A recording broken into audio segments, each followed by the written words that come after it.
Willing daw po siya makipagdialogo sa inyo para daw po sa ikauunlad ng Pilipinas.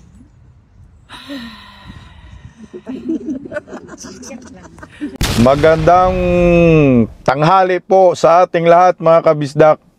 Medyo malayo po tayo ngayon, wala po tayo ngayon sa ating studio. Pero pag-usapan po natin yung mga isyu sa lipunan, hindi pa rin po tayo magpapahuli. Lalo na po dito sa mga bubonistang, tanganistang loyalista ni Bubuim, na hito na, paano na to? Si Bongbong Marcos gusto nang lumuhod sa mga Duterte at makipagkausap daw. Ano yun? Makipagkasundo kayo sa mga Duterte pagkatapos ng lahat? So, ibig sabihin ho nito, luluhod kayo kay Vice President Inday Sara Pero may tugon po dyan si Vice President Inday Sara tungkol sa gusto ni Bubuim. Tinawanan lang ni Inday, anak kayo ng kagwang Parang natatakot na sila ngayon. Kasi nga, oo nga naman, 2 taon na lang Talagang yari kayo kay Vice President Inday Sara Duterte. Talagang makakatikim ho kayo dyan. Yan ang tinatawag na walang sukat sa ganti. Wala, parang gulong lang ho yan, paikot-ikot lang po. Pag-usapan rin po natin itong alleged bagman ni Bubuim, anak ng kagwang, lalayas na yata ho ito Tatakas na. Bigla ho nag-resign sa Department of Justice bilang isang undersecretary, anak ng kagwang Wala na. Ano na to? 2 taon na lang. Takasan porosyon na lang ho ito. Ganun na talagang mangyayari dito. Kanya-kanya ng sibat, kanya-kanya ng layas. At ito, pag-usapan din po natin, breaking news din po ito Senador Marcolita kinasuhan. Anak ng kagwang, anong kaso ho ito? Mamaya pag-usapan natin. Palike po muna, pa-share, pa-subscribe. At pakipindot po ang inyong notification bell upang lagi po tayong updated sa ating mga video. At suportahan po natin ang Berada Aguila. 2:00 hanggang 3:00 ng hapon. Ay, 4:00 na pala, Lunes hanggang Biyernes. Sa Berada Aguila YouTube channel po. Okay, ito. Pag-usapan po muna natin itong sagot ni Vice President Inday Sara Duterte dito po sa sa gustong mangyari ng Palasyo de Pulburon. Kasi may lumalabas na issue na gusto di umano makipag-usap ni Bongbong Marcos kay Vice President Inday Sara, kumbaga makipagkasundo. Pero ito po, pakinggan natin narito. Saan ba 'yon? Pero pag nasa malayong dapit Okay, ito po muna, pakinggan natin.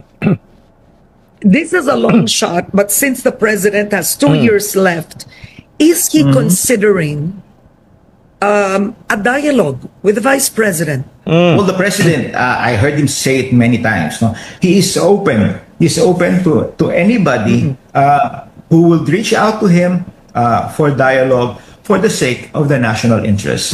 So the president is not closed, in a way, is what you're saying, to actually meeting with the vice president at any point? He is not. He is not. Sara Duterte remains the vice president of the Republic of the Philippines, and the president is open to dialogue with anyone for the national interest. Okay, bago si Claire Castro open yun na maliwanag makipag-usap, makipag-dialogue para daw sa interes ng ating bansa. Putang ina, mukhang atras na Pagkatapos binibira-bira ninyo ang mga Duterte, ngayon gusto na ninyong makipagkasundo. Tingnan mo, kapakinggan natin itong idol ninyo na mukha pa lang, mabubuisit ka na. Pangulo ay open sa lahat ng gustong makipagdialogo. Kahit sino na may concern at maaaring mapag-usapan, hindi lamang ang Vice Presidente, sa lahat. Open ang Pangulo sa anumang discussion para po for the unity sake. Yun po yung ibig sabihin natin. So, kung meron po pagpapahatid na mensahe ang Vice Presidente, siguro po si spokesperson na naman po niya ito dapat na itanong. Lol! Oh. Ayan na. Putangin na, naramdaman na yata nila yung there will be a day of reckoning. Open daw talaga para sa pagkakaisa, mga hinayupak kayo. Pagkatapos po ng lahat-lahat, no?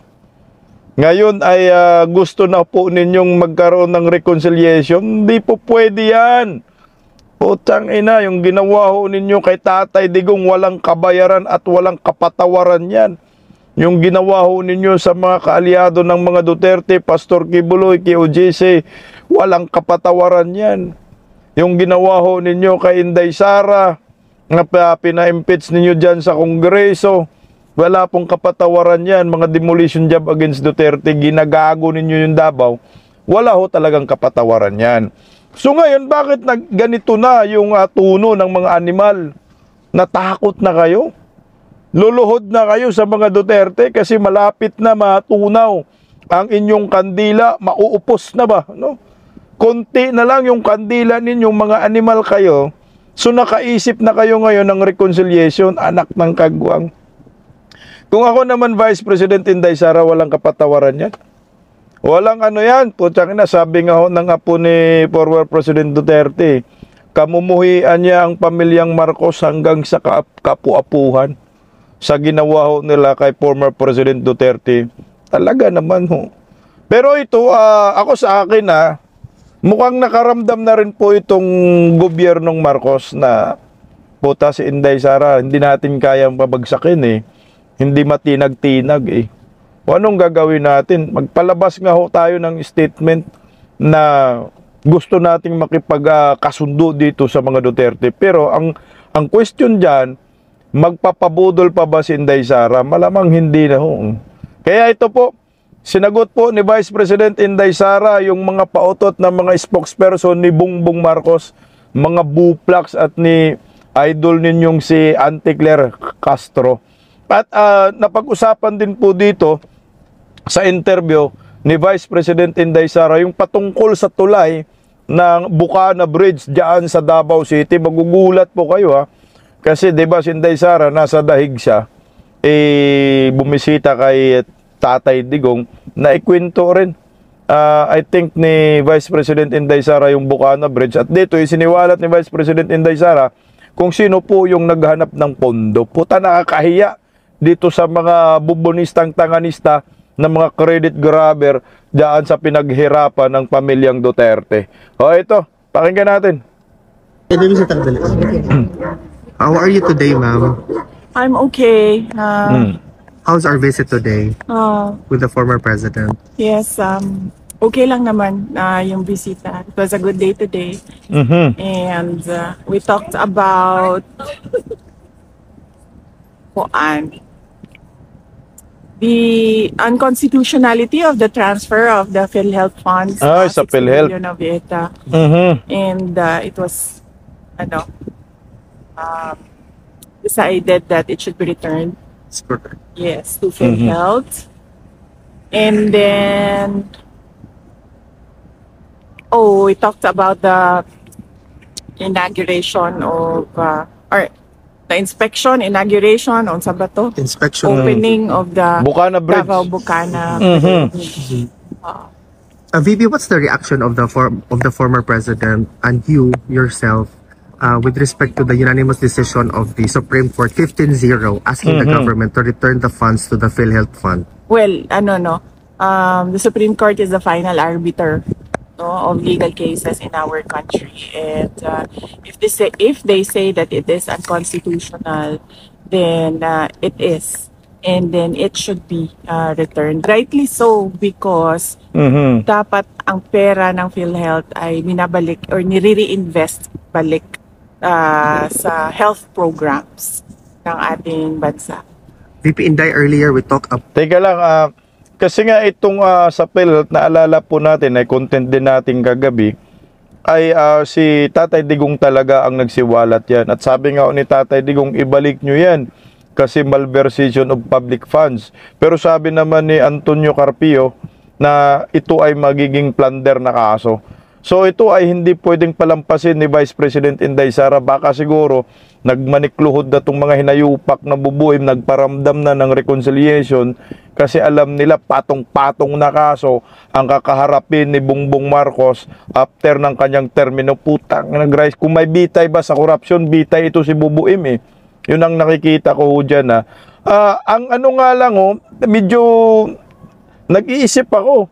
Kasi sabi man ng korte na ibalik yung 60 billion pesos, pero yung 60 billion isasama daw doon sa General Appropriation Act ng 2026. Ano yun?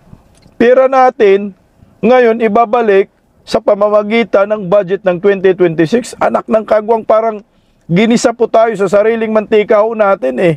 Dapat ang gusto nating mangyari, yung pera na 60 billion, paliwanag nila saan nila ginamit kasi alam natin na saan program funds nilagay. So saan po nila ito ginamit at paano po ito pinapanikinebangan. Ngayon, kung ibabalik nila saan po manggagaling yung pera, hindi po pwede sa 2026 national budget na naman. Putang ina, hanapin natin yun. Dapat ibalik nila cash yan galing sa kanilang mga bulsa. Ibalik po ninyo yan 60 billion pesos para sa mga miyembro ng PhilHealth, kasi kung ipapadaan sa budget pa rin, puta, para tayong ginisa sa sariling mantika natin. Anak ng kagwang talaga About the Bukana Bridge. Ito. And you made mention that you're going to refer the Yes. situation with the former president. Ano po yung desisyon ni Yes. former president? Nag-ano lang ako kanina kung pwede ko ba i-kwento yung backstory ng Bukana Bridge. And then he said na okay lang naman. Mhm. So ang nangyari dyan ay ang Bukana Bridge is kaparte ng buong coastal road ng Davao City. So hindi siya yung coastal road hindi siya makakatawid ng Bangkerohan River kung wala yung Bukana Bridge. Mhm. At that time na mayor ako, may budget ang coastal road pero unfunded ang bridge. Mhm. And it was made known at the time to former President Duterte that the bridge is unfunded. At siya ay naghanap ng paraan para mabigyan ng pondo yung budget, yung bridge. Mga bubunistang, tanganistang, loyalista ni Ngagba na umangkin ng Bukana Bridge, maliwanag na ito.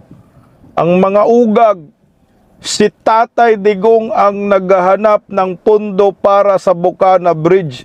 Yung Bukana Bridge na yan ay plano na talaga ni Mayor Inday Sara, kaso nga walang pondo. So lumapit si Vice President Inday Sara kay Tatay Digong. So si Tatay Digong ang naghahanap ng magpondo.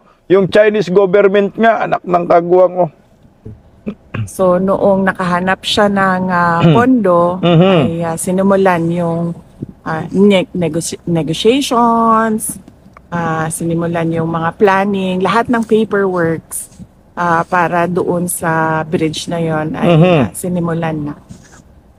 But ngayon, nandyan na yung bridge, so dapat nating pagpasalamatan para sa akin bilang isang Dabawenyo at syempre sa mga tiga Mindanao na din dahil nagbe-benefit din sila doon sa coastal road na yun, traveling from south to north of Davao in the region. Nagpapasalamat kami kay dating Pangulong Rodrigo Duterte dahil hindi siya tumigil sa paghahanap ng pondo para doon sa tulay. At syempre nagpapasalamat tayo sa People's Republic of China dahil buong-buo nila binigay yung entire cost ng tulay na iyon. So walang gastos ang City Government of Davao, walang gastos ang Pilipinas para tayo magkaroon ng bridge na yon. At napakahalaga ng bridge na yon dahil hindi mag-connect ang south to north kung wala yung bridge. What is your reaction, VP, with the statement of President Bongbong Marcos saying that this is one of the 4 legacy projects under his administration so far? Basta sa akin, yun na lang. Bilang Dabawenyo at bilang Mindanaon, nagpapasalamat ako kay dating Pangulong Rodrigo Duterte dahil ang totoo talaga niyan, alam niya at the time yung problema ko bilang mayor. Now, may coastal road, may budget ang coastal road, pero wala kaming budget para sa tulay. At and yes, as I said, yung source of fund, ang People's Republic of China, sila yung pinagpapasalamatan ko. Anak ng kamote, si Bubuim, hindi man lang nagpasalamat sa China, pero pinuri niya, no? Kinain niya yung kanyang pride, kinain niya yung kanyang katangahan na galit-galitan sa China, pero pinuri niya nga maganda yung tulay, maayos na pagkagawa, magaling yung mga engineer ng mga na Chinese, pero hindi ko narinig na pinasalamatan niya ang People's Republic of China. Ang dapat pasalamatan ito, People's Republic of China, Vice President Inday Sara at former President Duterte, sila dapat ang pasalamatan dyan. Walang ambag tong hinayupak na bungit na to pagdating sa tulay na yan. Ipinilit lang nila, mantakin mo ha. Ito maliwanag sa sinabi ni Vice President Inday Sara. Si former President Duterte ang naghanap ng funding yan. Kaya ibinigay ho ng inchik yan kay Tatay Digong dahil magkaibigan nga sila. Pero anak ng kamote, inang kinibubuim na walang ambag sa pag-iisip, sa plano, sa paghanap ng magpupundo, utang ina, ligasiya daw, Jesus ko Ginoo. Mga animal talaga kayo, malapit na, kunting tiis na lang, kulong na ang mga ugag. Tuloy po natin mga bisdak. VP Inday, on a different matter. Today, the determination of the medical records with respect to the competency of the former president will be submitted. Was the submission done already or? Wala akong, hindi ko alam, no? Kung nasubmit na ba yung medical records. Ang pinaka, siguro, tamang tao na sumagot kung ano yung nangyayari sa kaso ay si Attorney Nicholas Kaufman.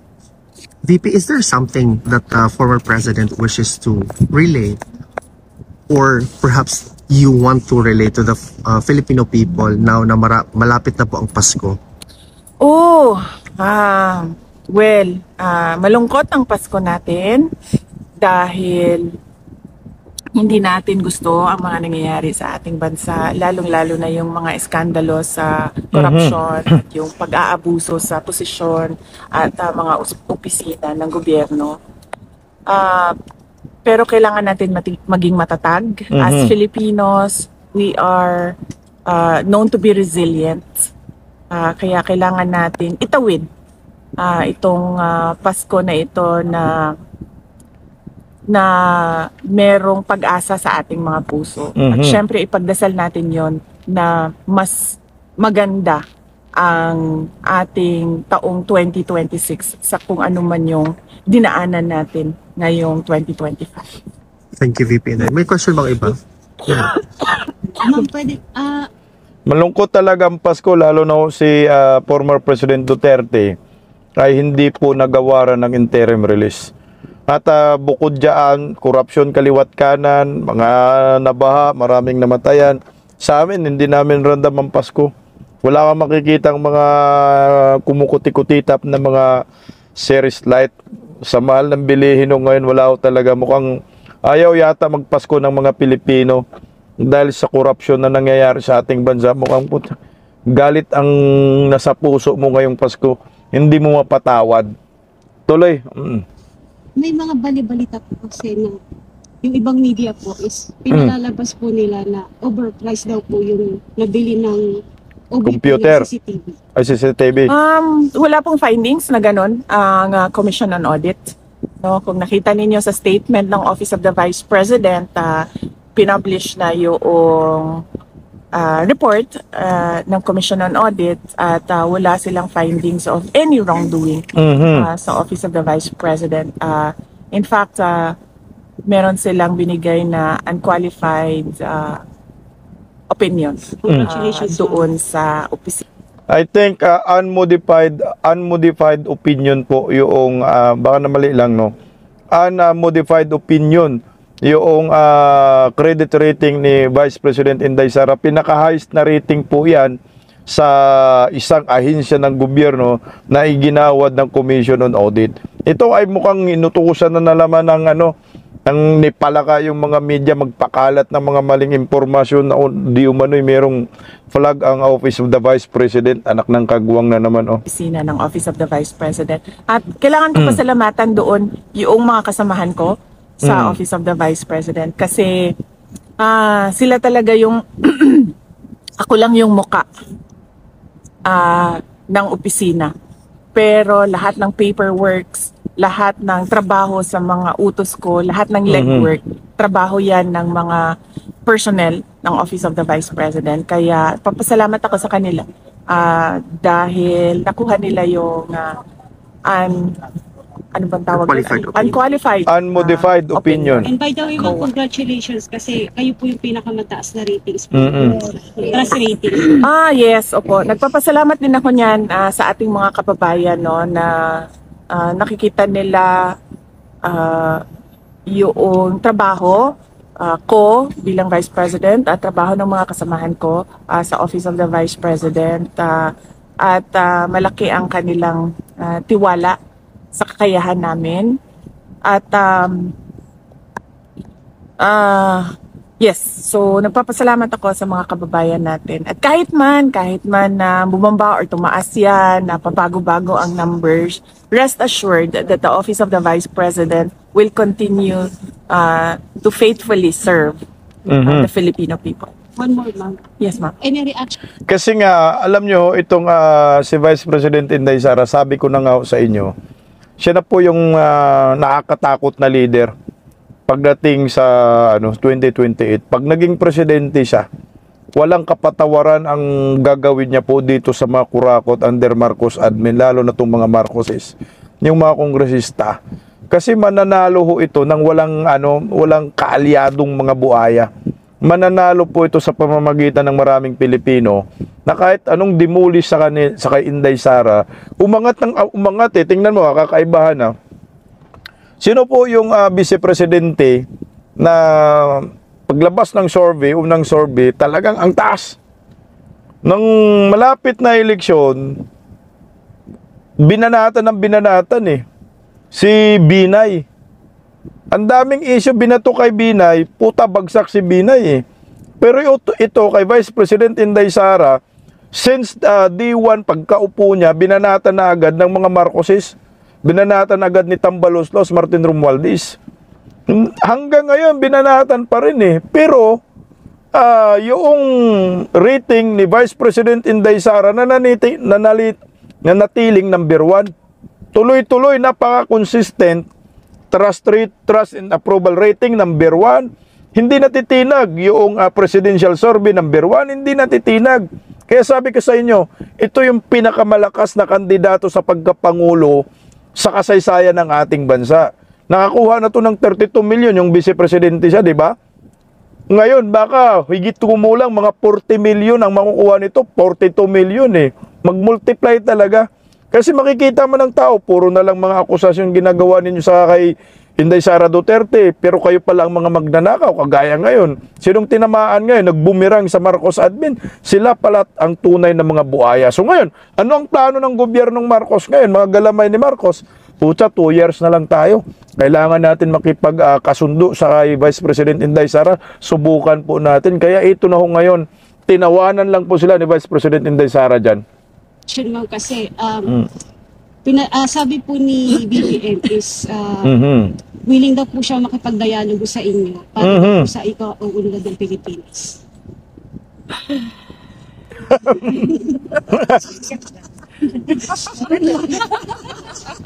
Orat to. Okay. May iba ba bang question, guys? Sige, go ahead. Ma'am, ano pong masasabi niyo kay Sandro Marcos? Pocha, tinawanan lang ni Vice President Inday Sara Duterte. Butan lalim ng yun, buntong hininga. Ibig sabihin talagang hindi niya mapatawad si Bongbong dito. Kahit sino ba naman. Ubus sila dyan. Ang makukulong dyan, Sandro Marcos, Lisa Marcos, Martin Romualdez, Martin Aranita, Bongbong Marcos, Remulla, kasama yan, mga Abalos, kasama lahat ang mga hinayupak na yan. Ito, nagkomento rin siya tungkol kay Sandro. Marcos na siya ipinag pork barricade. Mhm. Oo. Well, wala akong wala pa sa akin yung mga dokumento, ma'am, no? At hindi ko pa na-review yung mga dokumento. So, hindi muna ako mag-comment sa ganyan. Pero ang pwede ko pong i-comment ay madami talagang mga insertions. Mhm. Ang iba't ibang mga congressman. Kasama na si Congressman Sandro Marcos. At nakikita natin sa papel yun. Hindi siya chismis, hindi siya yung gawa-gawa lamang. Kasi nakikita talaga siya sa mga documents, yung mga insertions ng budget. Thank you. VP, just final one last Okay. question. So, Are you punta tayo dito sa mga insertion, no? Mga pork barrel, tinaguro rin pork barrel king. Talagang may tulong to si Sandro Marcos. Pero bago natin dugtungan yan, palabas muna natin yung gusto nilang kasuhan. Ay kinasuhan na nga si Senador Marcolita. At alam ko part pa rin po ito sa demolition job laban sa mga Duterte na papahinain po yung mga yung mga nasa baba, mga supporters ng mga Duterte kasi nga next year, 'di ba? Plano po nilang sampahan ng impeachment si Vice President Inday Sara Duterte. Pero sabi naman ng kampo ni Inday, handa ho sila patungkol ho dyan sa impeachment. So ngayon, pag impeachment kasi, Kongreso, posible talaga ma-impeach Inday Sara kasi may pundo pa rin ho yan, kaba ng bayan, mga 7 trillion yung pundo next year Kung kahit wala na si Martin Romualdez, ang tatayo dyan na isa yung pork barrel king na si Sandro, siya yung magtitimon para makakalap ng pondo para ma-impeach si Vice President Inday Sara. Ngayon, mahihirapan sila sa Senado. Sa Senado kasi maraming kalyado ang mga Duterte. So, tinitira na nila ngayon dahan-dahan si Senator Bato. Ito naman si Senador Marcolita, kinaskasuhan At saka si Kuya Bungo yan. May kaso rin si Kuya Bungo, di ba, sa ombudsman. Tatanggalin lahat ng kalyado para pagdating ng impeachment sa Senado, mangyayari yung gusto nilang mangyari na i-convict si Vice President Inday Sara. Kinasuhan po si Senador Marcolita, perjury complaint filed against Marcolita over 2025 election contributions.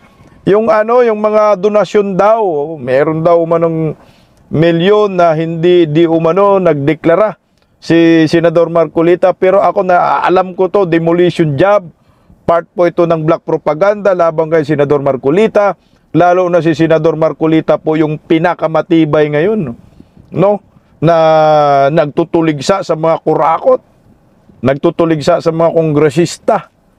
Yan ang naalala po ninyo sa Senate Blue Ribbon Committee. Tinutumbok na po dapat ni Senador Marcolita yung mastermind Martin Romualdez Saldico. Ngayon ay pinalit si Panfilo Lacson na taga-cover up. At ako sa akin itong gobyernong Marcos, ginamit nila ngayon si George Garcia. Ang purpose nila dyan, si Senador Marcolita ay ma-disqualified, matanggal sa pagka-senador. Kasi mainit man ngayon ang Senador Marcolita. Ang impluwensya ni Senador Marcolita matindi, malawak. Alam na po natin yung Iglesia ni Cristo.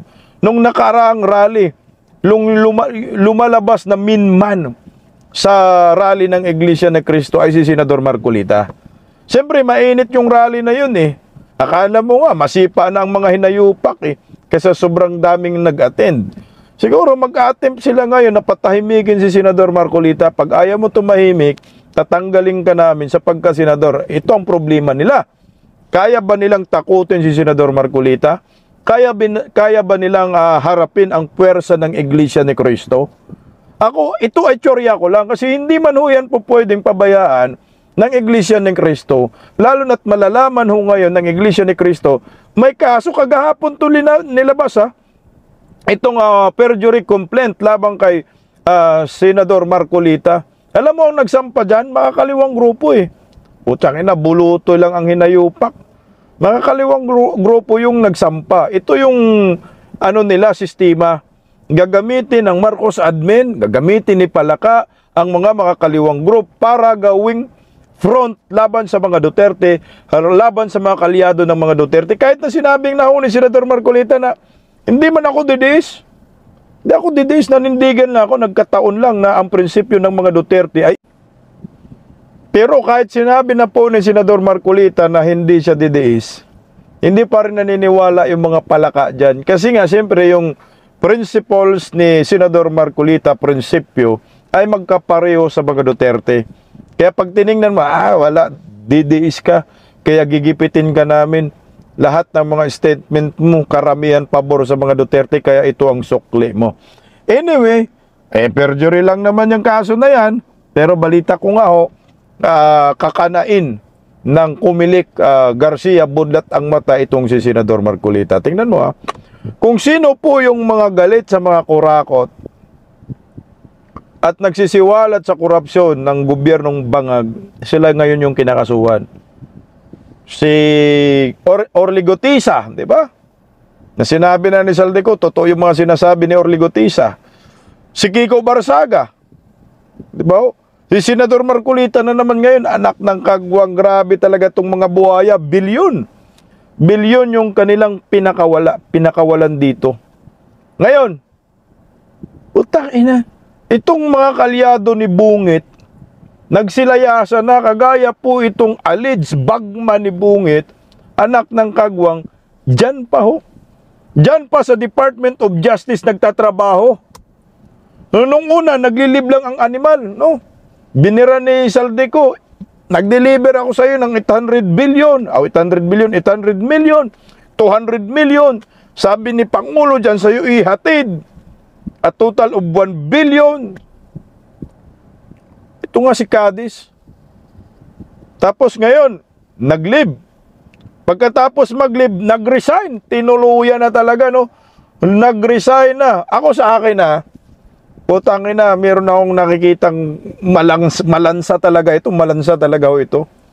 Baka pinapalayas na po ito ni Bongbong Marcos itong alleged bagman niya. Pakinggan po natin ang balitang ito dahil magugulat ka, anak ng kagwang, nag-resign bigla. O narito, saan ba yun? Ligwak na naman ang isa pang miyembro ng gabinete na nakaladkad din sa flood control scandal. Ang detalye sa agenda report ni Laisha Bonzo. Isang araw matapos maisiwalat na may koreksyon umano sa isang contractor, kinumpirma ng Department of Justice na nagsumite na ng kanyang resignation si DOJ Undersecretary Jojo Cadiz. But as to whether or not this appointment has been accepted or acted upon, we have no news yet. So he has tendered it, but no news yet on whether it was been acted upon. No, so that's what all we know for now. Dagdag nito, hindi nila alam kung kailan eksakto ito nagpasa ng resignation dahil sa opisina ito ng Pangulo ipinasa. Unang pinaputok sa palasyo ang balitang nagbitiw na ito sa pwesto matapos maipabalitang may connection ito sa isang construction company na JSJ Builders Incorporated na ipinangalan umano sa kanyang then 19-year-old son. Grabe. 2023 lang na ma-incorporate ang GSJ, pero agad ito nakakubra umano ng mahigit 200 milyong pisong proyekto sa Ilocos Norte. 2022 nang i-appoint ni Pangulong Marcos si Cadiz sa pwesto, isang buwan matapos itong maupo bilang presidente. Kapwa sila tubong Ilocos Norte. Matatanda ang naging parte rin ito ng President's Legislative Team noong nagtatrabaho pa ito sa Senado. At tinap noon ni Senador Amy Marcos para hawakan ang legal affairs ng Ilocos Norte noong gobernador pa si Amy. We do not know what basis, if any, the Ombudsman would have to conduct its investigation. But certainly, as it is right now, as it stands, we're just waiting if there would be any complaint that would be filed. Everything is based on allegations so far. Urang idinawit si Cadiz sa flood control scandal ni resigned Congressman Zaldico bilang bagman umano ni Pangulong Marcos. Pero walang direktang komento ang DOJ dito. Nauna nang sinabi nito na walang involvement si Cadiz sa mga nagiging investigasyon ng ahensya sa flood control scandal. Para sa agenda, Laisha Bonzo, Balino. Budlat din ang mata ng hinayopak. Ang tanong, bakit ka nag-resign? kung hindi ka guilty, dapat hindi ka nagre-resign. At ipaglaban mo yung karapatan mo na malinis ka. Kaya ka nag-resign para sa akin, para iwas pusoy. Kasi pag inimbestigahan ka dyan, anak ng kagwang, bulilyaso si Bungit dito. Alam mo ha, nagkahirap-hirap dyan si Claire Castro sa tanong ng media, bilyonaryo yata nagtanong, na itong si Cadiz ay personal aid lamang ni Bongbong Marcos at yung anak niya na 19 anyos, pinahawak ng construction company nila na nakakuha ng mga kontratang more than 200 million dyan sa Ilocos Norte. 21 anyos pa lang ngayon, ay 19 yata, 19. 21 na ngayon, 19, 2022 eh. Tama, di ba? O 19, 22, 23, 24, 21, 21, I think 21 years old na. Nakakuha po ng 200 million, more than 200 million na kontrata, anak ng kagwang kabata-bata pa. Grabe, buhaya na. Kamukha pa ni Sandro Budlat ang matao na rito. Kahirap-hirap dyan si Claire Castro eh. A Rappler investigation based on SEC documents and data from government websites found that Justice Undersecretary Jojo Cadiz has ties to a major construction company that was only incorporated po in 2023 through Yusek Cadiz's son, who was 19 at the time, 21 na siya ngayon, I believe. Tingnan mo ha, 2023 pala, 19. So yung may hawak ng construction company, yung anak, so ngayon 21 na.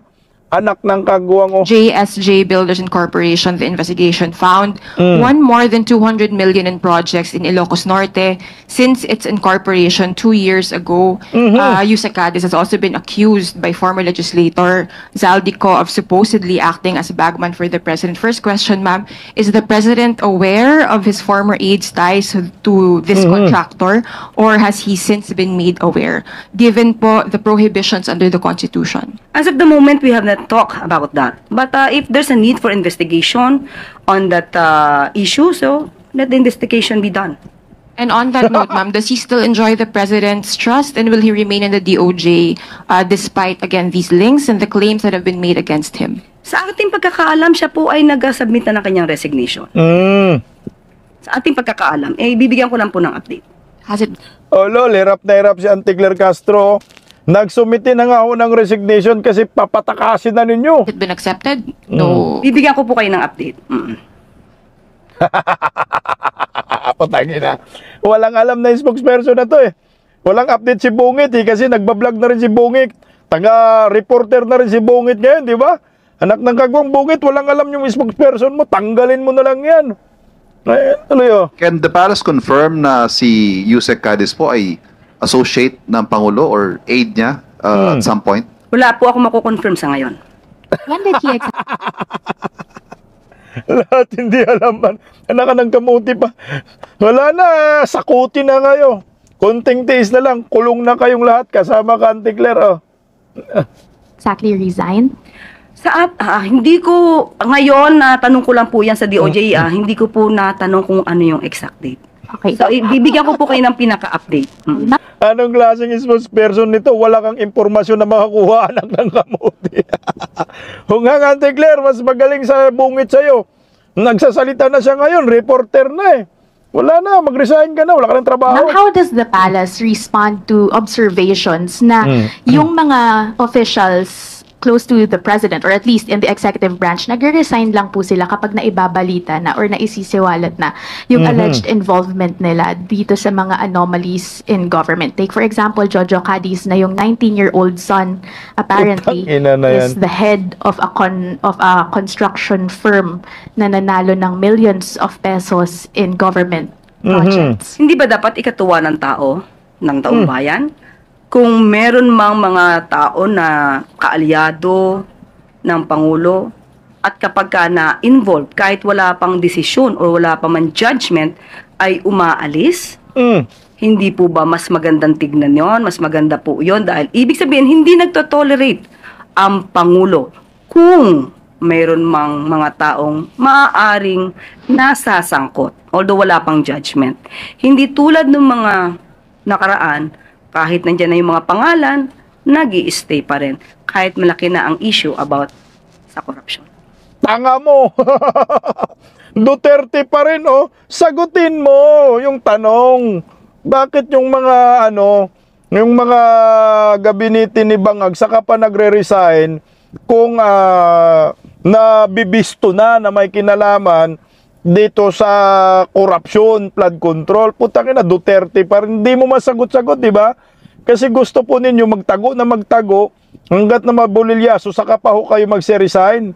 Ito, anong tinutolerate ni former President Duterte? Putang ina, witness ako dyan eh. May kaibigan ako nadali, hindi umabot ng 3 buwan eh. Sa DPWH, sibak. Mabilis po ang turnover ni former President Duterte pagdating sa kanyang mga gabinete. Marami po siyang sinisibak. Ito, walang sinibak si Bongbong, nag-resign lang, di ba? Nag-resign? O pinirmahan na bang resignation? Anak ng kamote, hindi mo alam. Ma'am, but does the palace see a need to sift through its officials once more, considering that Jojo Cadiz has been there, the corporation of Jojo Cadiz's 19-year-old son has been there since 2023. Is there a need to, sift through, review again yung mga dealings and other ties of officials sitting in high-ranking positions in government? Katulad po niyan, kung sila ay nai-involve at alam nila na maaari sila masangkot kahit wala silang kasalanan. Paggalang ito sa Pangulo mismo nila, para sila muna ay umalis. Paggalang daw. Sila ay resign. Paggalang ito sa taong bayan, paggalang ito sa Pangulo. So, alam nila ang gusto ng Pangulo. Dapat masawata ang korupsyon. Putang ina, kahirap-hirap na si Antigler dyan. Hindi na alam ang pinagsasabi. Paggalang daw sa Pangulo. Anong paggalang sa Pangulo? Anak ng kagwang ang Pangulo nga ho yung kawatan eh. Tingnan mo ha. Hindi ako naniniwala dyan sa sinasabi ni Claire Castro na paggalang sa Pangulo. Yung kaya nag-resign. Ang purpose yan, papatakasin ho ninyo. Bakit ito? Bibigyan ko ng isang halimbawa. Ito ginawa na ho nila. Si Bunuan, tingnan mo ha. Nasaan si Bunuan? Pinapalayas nila. Nasa Europa na. Sa tingin nyo ba mahuhuli yan ng taong bayan? Pinapatakas ho ninyo. So ngayon itong si Cadiz, pinapatakas nyo rin ho yan. Tingnan mo, wala pang kaso. Pag wala ka pang kaso, nag-resign siya ngayon. Tanggapin ni Bongbong Marcos sa resignation. After resignation, sibat na siya. Saan siya pupunta? Sama-sama sila sa Europa ni Bunuan. So, sinong kakasuhan? Tapos kung isakripisya lang ito uli, ibagsak, ito, wala nang makasuhan. Nasa Amerika naman, takin mo ha. 19 anyos. 2023, nakakuha ng milyones na kontrata. Gaano ba kagaling itong anak ni Cadiz na 19 anyos, nakakuha ng kontrata na milyon-milyon sa gobyerno diyan sa Ilocos Norte? Sige nga. Ako, gobyerno, magtitiwala ako sa isang 19 anyos? Anong maipakita mong credential diyan sa 19 anyos? Maliwanag yan. Ang purpose yan, maglima sa kaban ng bayan. Nasaan yung mga proyektong na yun? Di ba mga ghost projects? Yan ang totoo niyan. Mga ghost projects. Yang mga proyektong iyan. Wala man silang mapakitang resibo. Di ba? Hinamon sila ni Pung, magpakita kayo. Kami sa Davao, ino-audit ninyo. Pinag-imbestigahan ninyo ng ICI. Putangin na, may nakita kayong proyekto. Pero kaya dito kay Sandro Marcos, meron kayang proyekto kayong maipakita? Meron? Putangin na, puro mga ghost. Ghost projects, mantakin mo. Niluluko tayo ng gobyernong Marcos. Itong si Cadiz, kung hindi ito nabulilyaso, Yusik man to, di ba? Ng Department of Justice, anak ng kagwang, magiging sekretary pa yan ng DOJ. Yan ang nakikita ko. Nabulilyaso lang kay Saldico, kinanta. Utang ina, kung nagkataon, DOJ, sekretary, mafia sa insertion, yung anak, kontraktor, milyon-milyon ang mga kontratang nakuha galing sa gobyerno. Putang ina, kawawang Pilipinas eh. Itong si Cadiz, matagal na po yung bataan ni Bungit, senador pa lang, hanggang ngayon. gobernador pa yan sa Ilocos, nandyan na si Cadiz eh. So saan ka pupunta ngayon? Lalayasan mo ang responsibilidad, anak ng kagwang. So ito yung pinakamahalaga na tinatungkulin pagdating sa 2028. Kung aabot pa itong hinayupak na to sa 2028, kailangan si Inday Sara ang maging presidente, wala nang iba. Para kulong lahat ng mga kalyado ni Bongbong Marcos. Utang ina, 19 oh. Teenager ka pa, milyonis, nakakuha ka ng milyonis na kontrata, anak ng kagwang, saan ang hustisya ho nito. Kaya dapat itong ICI buwagin na yan.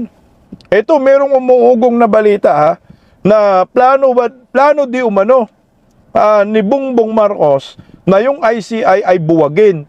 So buwagin na ho ninyo kasi nga, putang ina, napunta na po sa First Family ang investigasyon ng ICI ngayon. Palabas-labas si Sandro, di ba? Nagdrama-drama, kunyari, pumunta sa ICI. O, anong gagawin mo sa ICI? Nagdadrama-drama. Sabi matapang, putang na. Pero ito ngayon, bago, i-demolish na daw itong ICI. Putang ina ako, agree ako dyan. I-demolish na lang ICI na yan. Itigil nyo na lang investigasyon dahil panluloko lang yan sa mga Pilipino sa bayan. So ito, pakinggan po natin, balitang ito.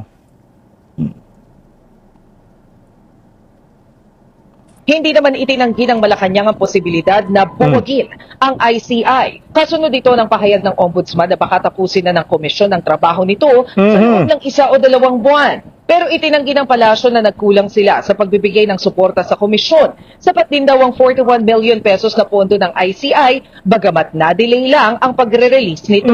Ang kakulangan sa budget ang isa sa mga ikinadismaya ng nagbitiw na ICI Commissioner na si Rogelio Singson. Kwento rin ng dating miyembro ng ICI na si Baguio City Mayor Benjamin Magalong, hindi pa rin nababayaran ang 30,000 pesos na inabono niya sa investigasyon. Kaninang umaga lang, kinumpirma ng ICI na na-release na ng DBM ang kanilang pondo. Ipinakiusap na po natin, since nandiyan na po yung pondo, kung ano po yung pagkukulang sa may mga dapat na bayaran na po kaagad.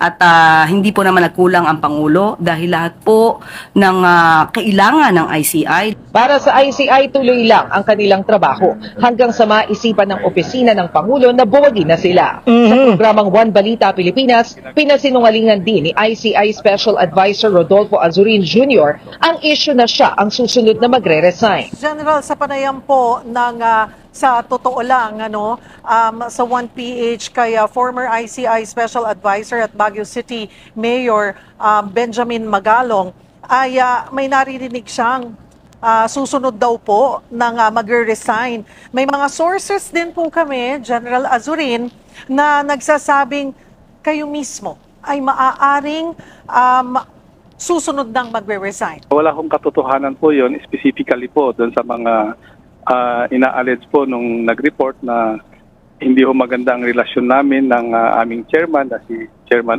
Andy Reyes. Sa punto po na pagre-resign ay wala pa po sa aking kaisipan. Sa ngayon, ipinagpaubaya na ng Malacanang sa Kongreso ang pagbibigay ng ngipin sa ICI. Nagbabalita mula sa Frontline, Maricel Halili. Wala na, buwag na yung ICI, bubuwagin na, buwagin nyo na yan. Wala rin naman kwenta, hindi rin naman kinasuhan si Martin Romualdez eh. Bahala na lang, pagdating na lang, pag naging presidente na lang si Inday Sara, sama-sama kayo sa kulungan lahat. Kasi useless eh. Putangin ang ICI na yan eh. Ginagamit pa laban sa mga Duterte, anak ng kagwang ang linaw-linaw na ho eh. Ang totoong mastermind, Martin Romualdez, Marcos, nandyan pa si Baki, nandyan pa yung kanyang kapatid, Sandro. So ano ang investigasyon ngayon? Ano ho ang napala ng taong bayan? 41 milyon na, tama nga ho ako, 41 milyon ang pondo. Nasaan yung pera na yan? May napala ba tayo dyan sa komisyon na yan? Wala.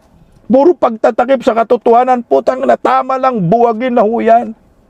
Dahil pabigat lang yan sa bayan. Ang dapat yan, Senate Blue Ribbon Committee, buhayin nyo muli kayo dyan, Lacson. Mag-imbestiga kayo, ako mas pabor ako, tanggalin nyo na, buwagin nyo ng hinayupak na yan.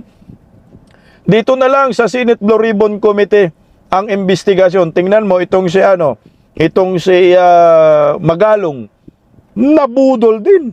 Binudol ni Bongbong Marcos. Walang pundo pala talaga yan. Lumabas ang pundo ngayon lang. Gawa-gawa ka ng komisyon, wala kang pundo. Puta, nagrereklamo si Magalong ngayon eh. Nagabahan ng gago. Nag-abuno daw siya eh. Unang ina, abunado daw siya dyan. Kailangan daw siya bayaran sa inabuno niya. Pakinggan natin, oh. Napulaanan ni dating PNP Chief Rodolfo Azurin na magbibitiw na siya bilang special advisor ng ICI. Kumalat ang bali-balita matapos pagbibitiw ni ICI Commissioner Rogelio Singson.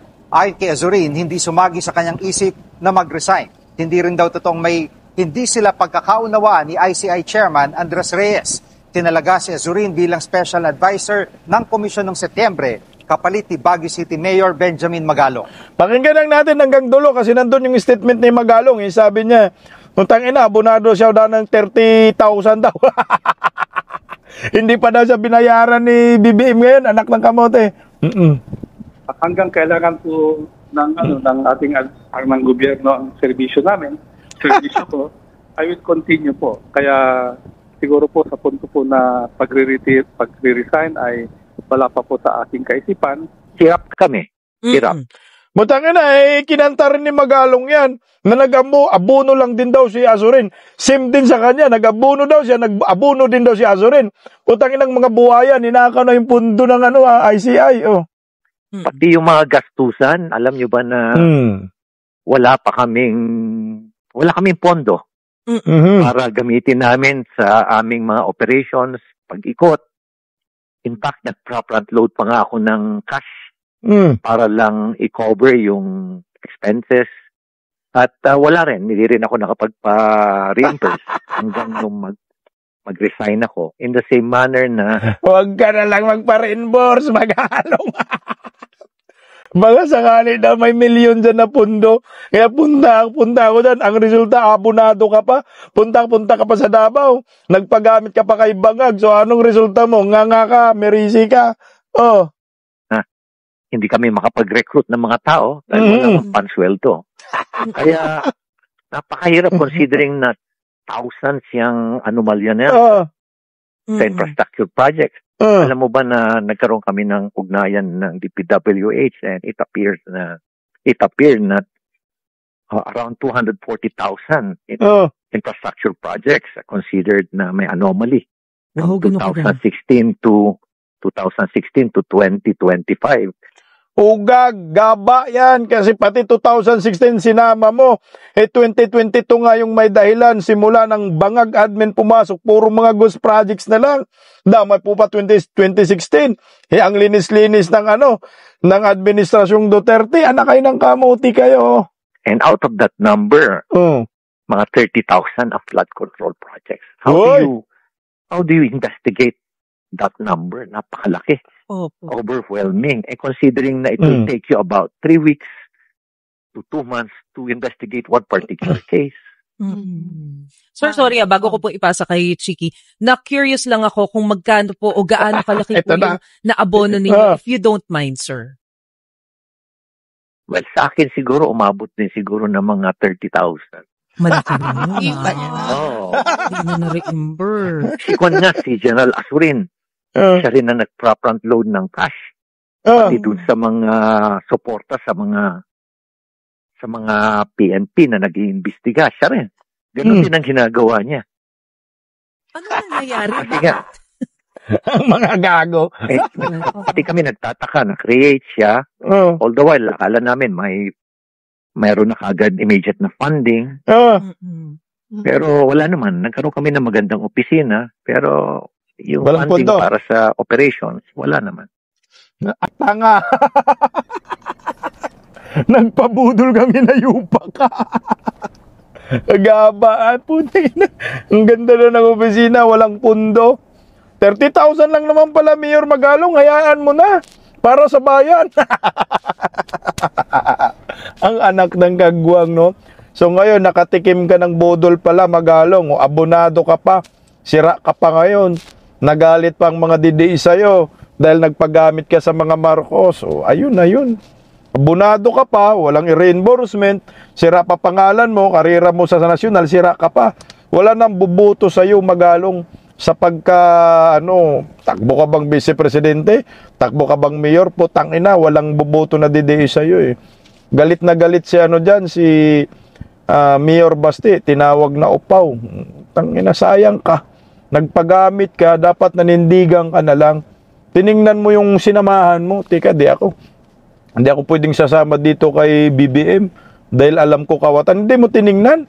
Yung nakarang election, midterm election, halos maubos yung kanilang kandidato at baka kung hindi pa dinaya ni George Garcia, ipaniguradong walang mananalo, minikos-mikos lang eh.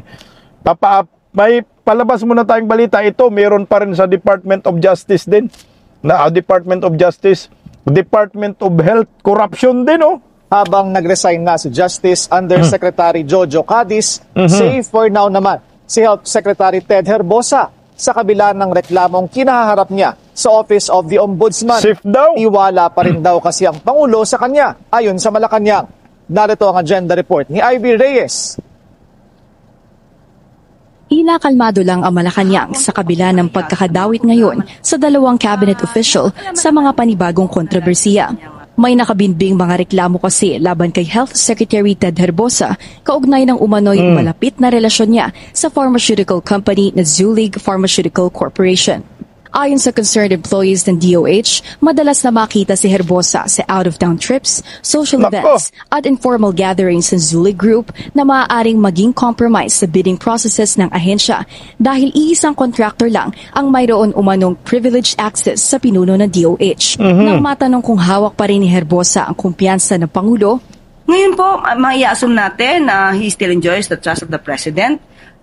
Tingnan po natin kung ito pa'y na-receive na po ng Ombudsman at hayaan po natin ang Ombudsman na mag-imbestiga po dito.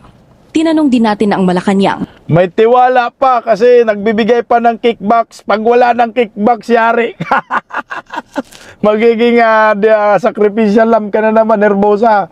Tungkol sa oposisyon ni former Supreme Court Senior Associate Justice Antonio Carpio sa pag-authorize ni dating Finance Chief at ngayon Executive Secretary Ralph Recto na ilipat ang 167 billion pesos mula sa PhilHealth at PDIC o Philippine Deposit Insurance Corporation patungong National Treasury. Ayon kay Carpio, unconstitutional ang ipinatupad ni Recto na DOF Circular 003-2024. Ito raw ang unang pagkakataon na ang General Appropriations Act o GAA na pinagmumula ng national budget ay pwede maglipat ng fund balance ng mga GOCC kahit ang nakasaad sa konstitusyon ay ang kabaligtaran nito. Ani Carpio, nakasaad sa 1987 Constitution na dapat magamit ang mga pondong ito para sa specific purpose nila. Ibig sabihin, ang pondo ng PhilHealth dapat manatili sa PhilHealth. Nabanggit naman din po ni Justice Carpio ang patungkol sa provision na ito mula sa GAA 2024. At yun lamang po ay sinunod ng DOF at to sweep the idle funds from the GOCCs. Ito naman po ay bago po ito naganap.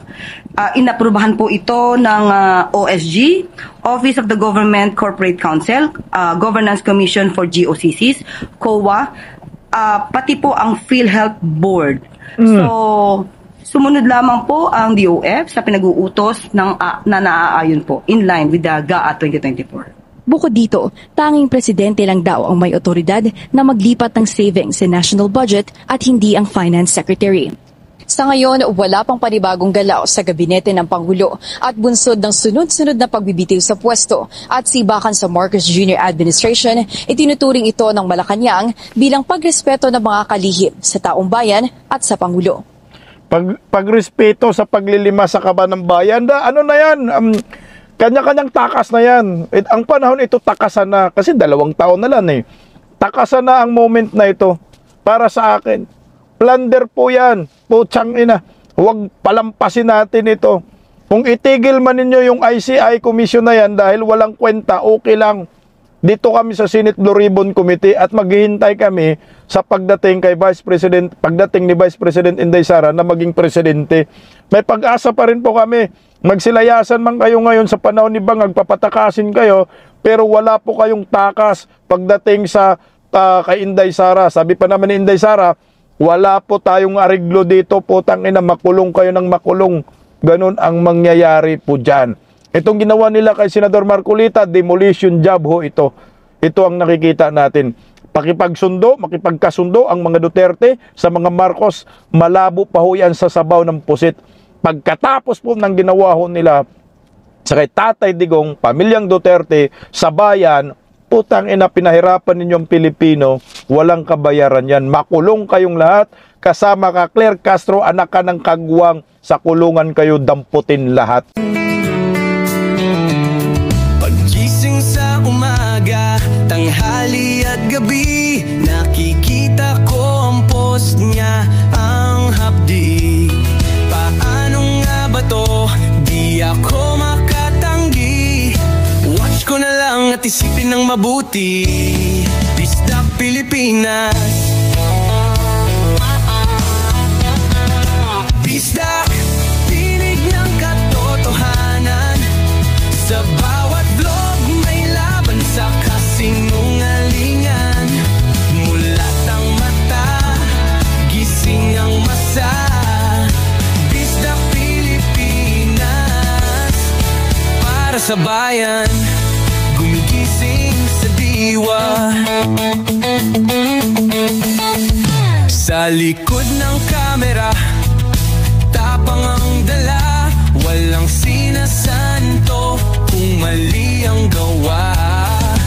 Hinay-hinay, pero palaban.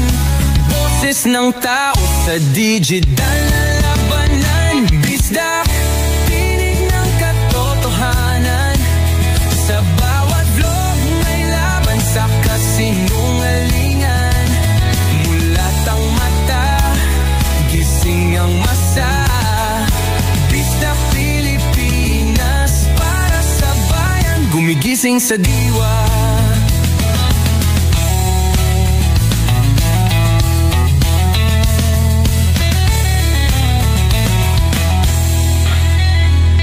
Hindi artista, hindi politiko, pero ang katotohanan, sigaw niya ay buo.